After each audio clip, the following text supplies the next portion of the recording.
Dalia from Brrraaains A Head-Banging Life, gbhblofficial, for short, and it is my absolute pleasure to be standing here with Conjurer. Gentlemen, how are you feeling right now? Good, yeah, good. A little bit tired, but to be expected, I think. Even if you haven't just played a gig, I think a lot of people are adjusting to like the socialising and how much effort actually goes into attending a festival. I was like so ready for it, and then after like a full day yesterday, it's just a little overwhelming. And like just needing to take a step. And it's like every single person, especially like friends from the industry and stuff that I've not seen in 2 years. Yeah. I want to talk to everyone. I can't. Like it's just too much. Pretty much, yeah. But I no. can't go for a wee without being like, hey man, how you going? I'm like, I really genuinely adore you as a human, but I just want to have a wee. Yeah. You know? Yeah, that's ultimately cannot complain. We're very fortunate to be here, but whilst I am here, I will complain. I'm very tired.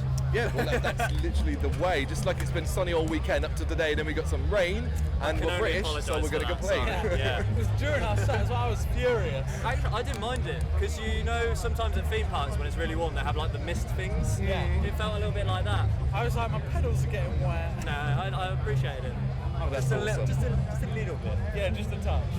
Talking of which then, how was it for you up there? From your perspective, looking out, playing live, for so silly, isn't it? long. It is, yeah. That was more than I would argue we deserve. Like, to look out and see that many people, all, as far as I could tell, enjoying it. Yep. After not putting out any new music for like Exactly, 3 years. yeah. So that's always the worry, like especially for us. This is kind of our first step up to like main stages, and in big fields you can absolutely tell when there's nobody there. Of course. And so that was a big worry, but that was immediately like alleviated. And we could just kind of crack on with the set. And I enjoyed it. I hope you I did. honestly really loved it. Good, And, like, good. we're always the kind of band that will sit down and kind of assess how we feel about it afterwards. And normally we're the most chipper. Yeah, we're the good ones. We are the good ones, Yeah. but this was specifically a really good one. And like the little issues just washed over me personally. I had a great time. It's happened again. So yeah, no, I think it was great. And like for a band that plays music like ours, that thrives in a grimy back room, is so great to be able to do stuff like this. Like we didn't envisage we'd ever get to play exactly. stuff like this. You know, it's my goal 7 years ago, as per my Facebook memories, was to, before I die, play Bloodstock. And now we've played all 3 stages of Bloodstock. We're the second ever band to do that. Are you retired? Yeah, I'm done. Done. We're the second ever band to play all 3 stages. Who was the first? Cambion, Furious. Oh, okay, Yeah. cool. But want to do the Jaeger stage. Yeah, fuck it, we can do that. Yeah. The full backline, obviously. Yeah, oh Yeah, that Absolutely. works. 12 cabs. You wouldn't be the first band to do main stage and then do a stripped back set on the no. Jaeger. We got this. We got asked to do an acoustic set at Download like 4 years ago. We rocked No, up the it wasn't. acoustic. 2019.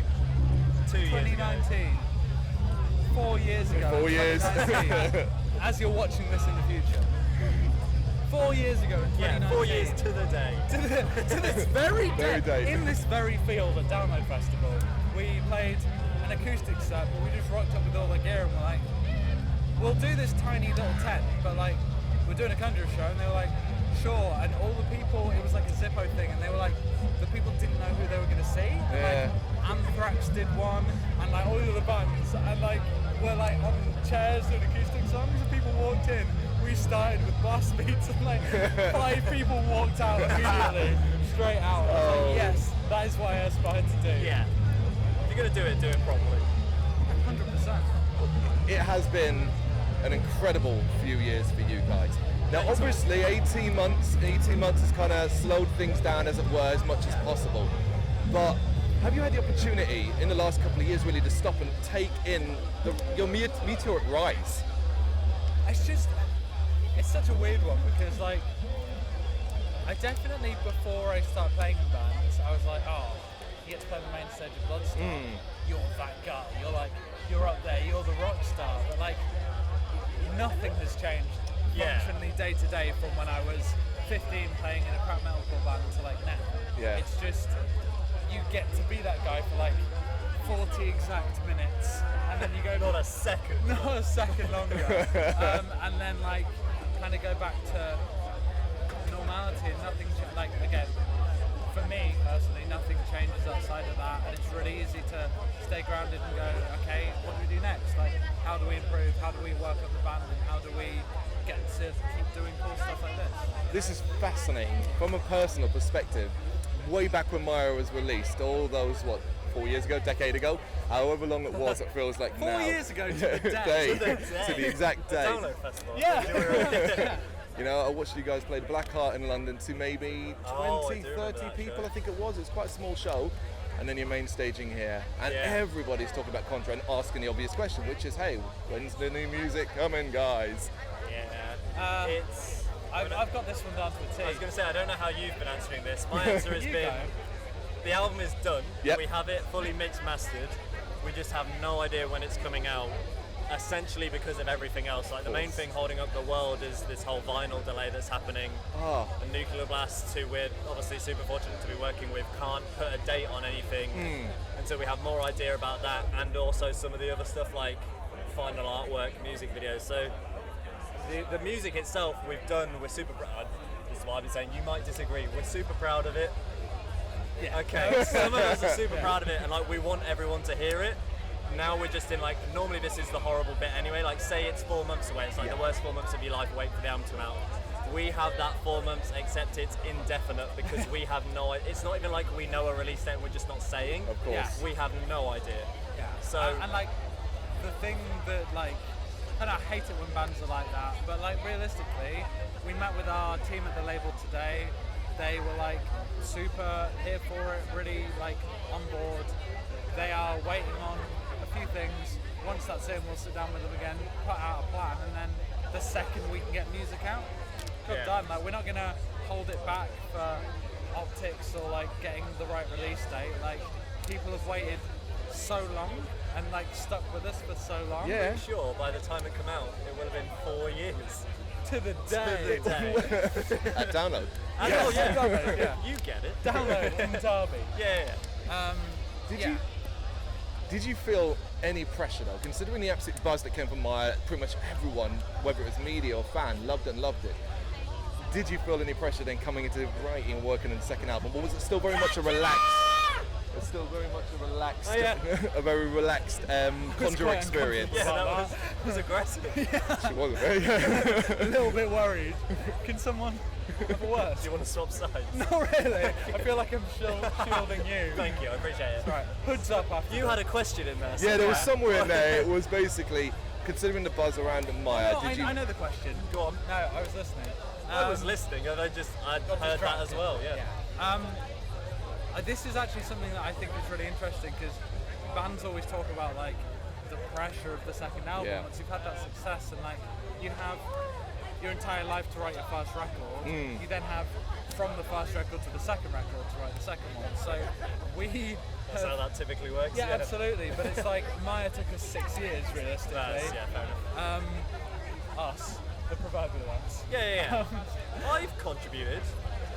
Connor joined while we were in the studio recording Maya. Absolutely no, but I helped Dan write the verse in Hollow, That alright? is true. So- He gets the credit. you knew you were answering a lot of What the fuck are my interviews back then as well. Yeah. Yeah, you were doing a lot of exactly. interviews, yeah. I did none of the work and took all of the credit.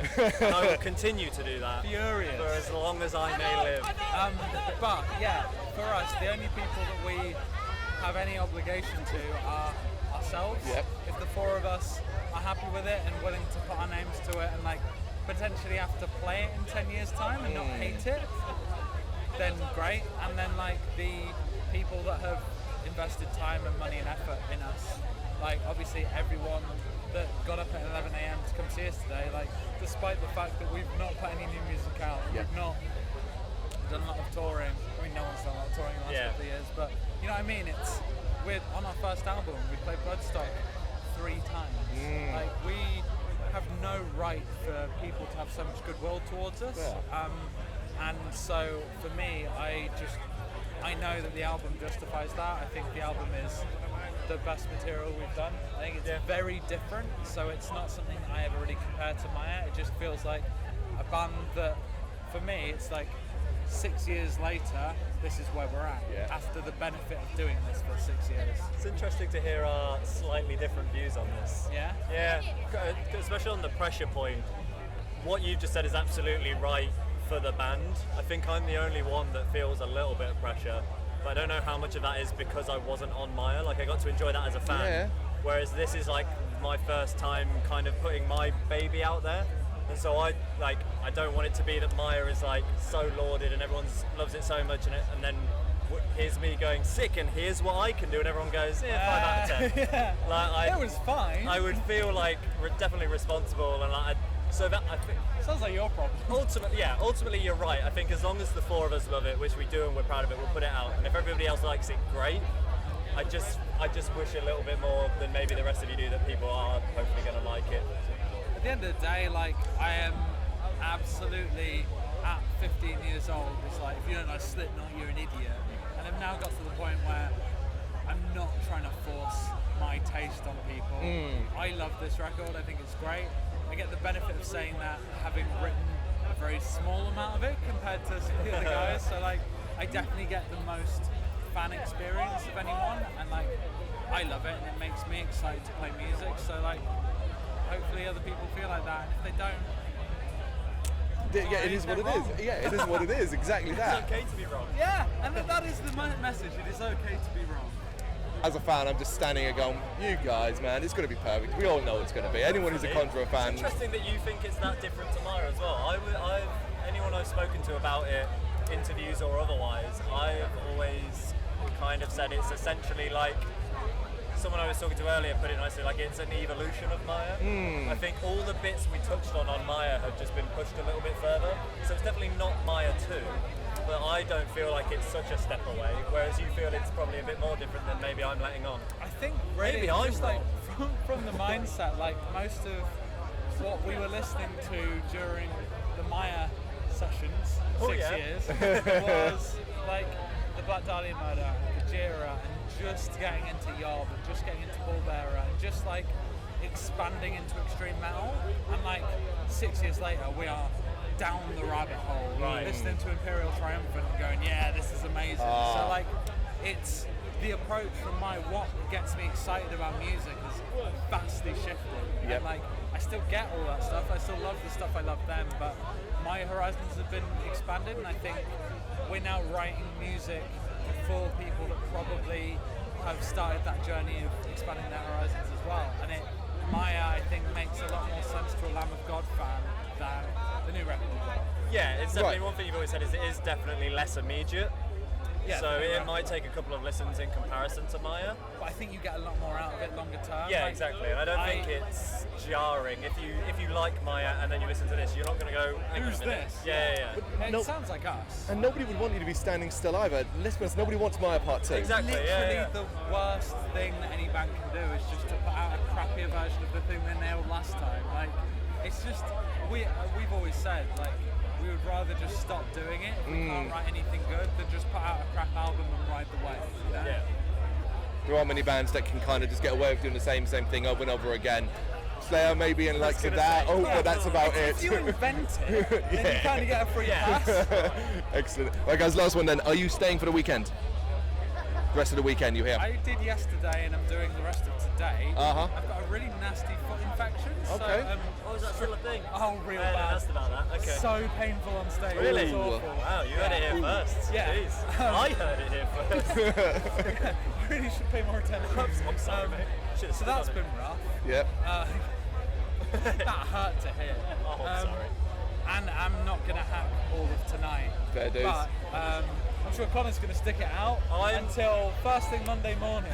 He wakes up hungover in his car. I'm definitely here for the rest of today. Yep. And then I'm still currently undecided about tomorrow. See how you feel. Like, there's friends playing tomorrow that I would want to see. And so I will hopefully make Big it buddies back. with Rob Halford. Oh, me and Rob go way back, honestly. Yeah. 4 years ago. Me and to the this very day. At download. At download. Yeah, so I might come again tomorrow, but I have not decided. I want to. Mentally, I'm here tomorrow. Can we Physically, come late and watch Priest? no. Oh, wicked. Yeah, but I don't know about. Yeah, it's the late night. If I'm here for the day, then I'm in it. But if I get too comfy at home, Then you're not going to want to, yeah. I'm off for a week. So yeah, no excuse. I'm just lazy sometimes. That's fine. We all get like that. Stop fighting with the camera. Alright guys, that's amazing. Thank you so much for taking the time to do this. Thank you. Thanks for having us. Thank you very much for watching. You can check us out on gbhbl.com as well as on Facebook, Instagram, Twitter and Tumblr. Go to Patreon and help us out over there. That's patreon.com/gbhbl, as well as Big Cartel, where you can find some of our merchandise. We have a podcast running on SoundCloud and Apple Podcasts. And of course, if you like this video, do us a favour, hit the subscribe button and help the channel grow. Games, horror and heavy metal. What else is life for?